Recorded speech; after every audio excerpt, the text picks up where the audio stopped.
What is this? End of an era, reflecting the last 2 years in Korea and a new chapter. TLDR at the bottom. Spent 2 tough but meaningful years in Korea chasing my league career, while I improved a lot and gained love, being far from home took a toll on my mental health. I'll be moving back to NA to stream and give pro play one last shot. If I'm not where I want to be in a year, I'll go back to school and start a new path. Experienced my first heartbreak? Is he talking about love or something here? I'll be moving back to NA to stream full time while primarily focusing on trying to re-enter pro play. Sadly, it's clear that League is on the decline, and so is the viability of pursuing it as a long-term career. Before dropping out to T1, I was a 4.0 GPA top of class student, math being my best subject. And after doing the math of my life, it feels like time is running out on me for me to keep going all in on League as the objectively best option like it was 2 years ago.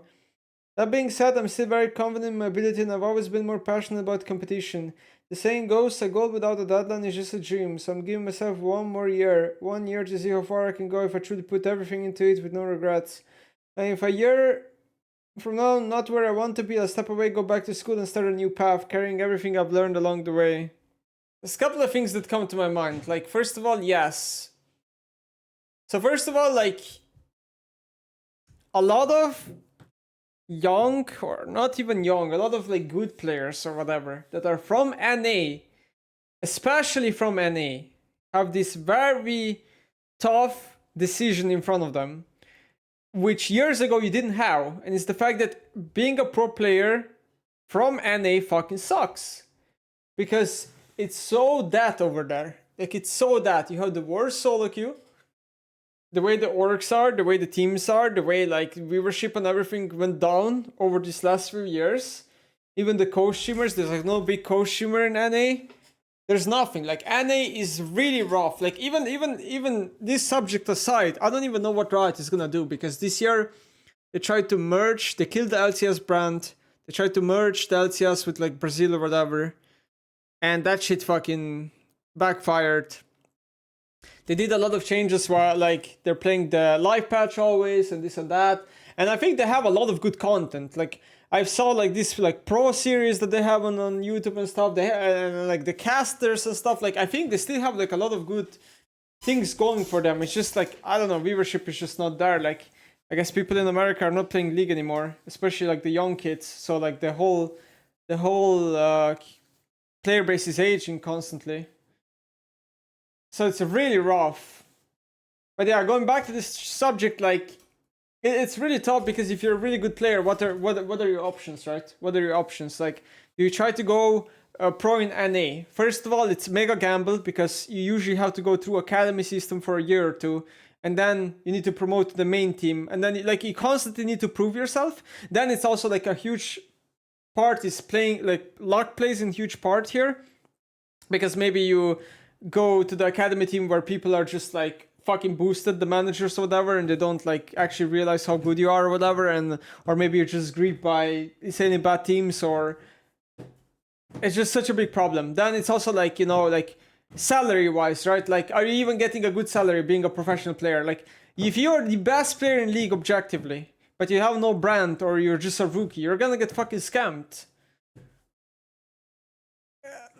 Salary wise, it's also not even worth being a pro player, realistically speaking, if you're an NA. But then your option is also like, do you try to get picked up by EU team? This is what a lot of players try to do, especially Koreans, right? The Koreans who are pretty good, but not good enough to promote to LCK, or they have to like coast in LCK academy teams all the time, they just go to EU. There's so many players in EU and ERLs, because it's just very easy for like Korean players to stomp EU in a way. We had players like with the Vitality jungler, whatever his name was, Bo. We had like Noah, for example, that's now in LEC and stuff like that. Like, and there's even like in LFL, there's like Koreans in every single team, or like Turkish teams have a lot of Koreans on their rosters. So everything is just filled with that as well. So your option could be like going EU, but then again, there's no like, if you go to EU again, you're gonna have to like grind like crazy, and you're gonna have to to go through the academy system. It's the same way, right? So then you have to make very smart decisions, and again, luck plays a huge part of it, right? Luck plays a huge part of it, because like 1v9 potential in League is still there, but it's like not nearly as good as it was years ago. For example, when I was like trying to go pro, right? I joined Mad Lions as my first team, but it was obviously a very thoughtful decision back then, because I knew that the roster is good enough that I can do something on it, right? But like, for example, I remember back then I had an offer from a roster that basically had 3 randoms and Razork, and I think that was like my second option back then. And I knew Razork was like gonna become a good player, good enough where I can do something with him. But then I decided like, wait, Mad Lion is just basically better. So you have to like make smart decisions like that. But the thing is, like, when it comes to these ERL rosters, back in the day, I felt like players had a lot more say in building these rosters. But now there's like, how do you know that you're gonna get a good roster? Because everything is just run by the org or like the manager or whatever. And the amount of say you have is pretty much zero unless you're a very proven player. Like, yeah. Like the org can literally, like you can literally join a roster, do really well, then the roster breaks up, and then the org just ints you, and you're still under the contract, right? Like you can literally get contract jailed and stuff like that. These are like such difficult decisions you have to make as pro, and you make one misstep, or sometimes you just don't have a choice. Some like it's because it's so luck based, or it's like so connection based.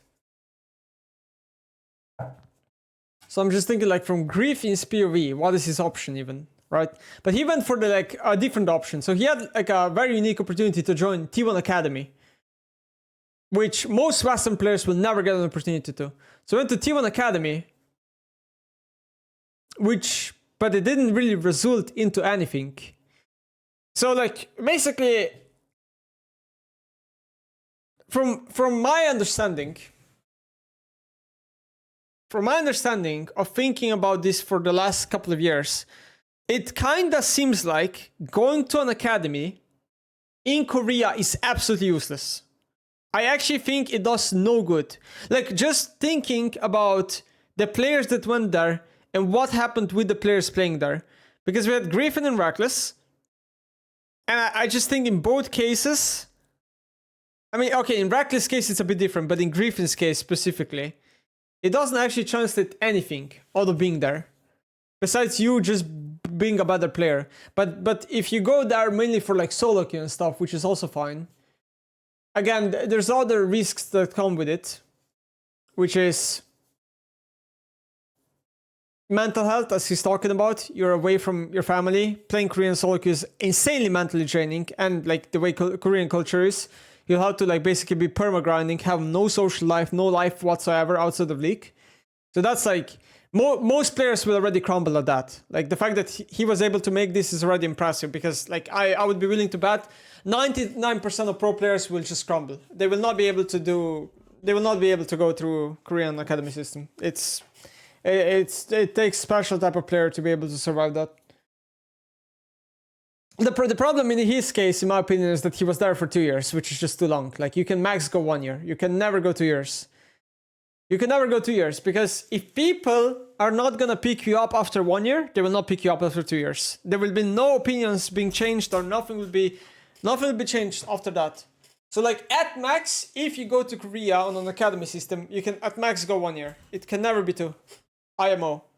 Especially if you're not gonna promote to main roster from Korea, which obviously Griffin will not, because it's T1, right? Like if he would be on a 10th team, LCK team, maybe there would be a chance, but it's T1. Yeah, so what do you do, basically? Okay, so what do you do as Griffin? What do you do? So you went to Korea for 2 years. It doesn't really seem like the public opinion of high elo / professional teams, especially in North America, give a single shit about him.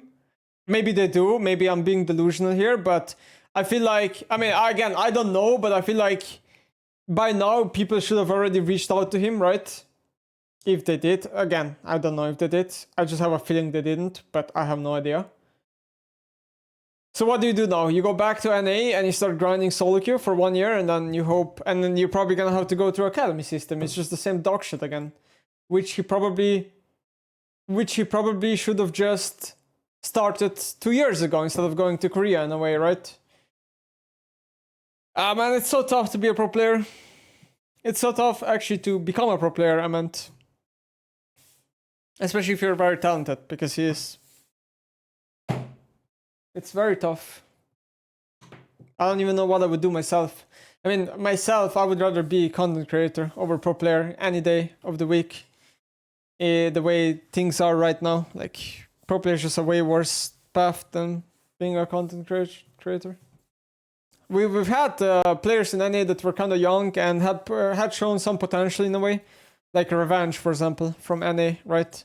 Like maybe people meme about him, but the reality is that he was still kind of like a prospect for North America, and he wasn't like ultra terrible than a lot of other pickups that happened in LCS.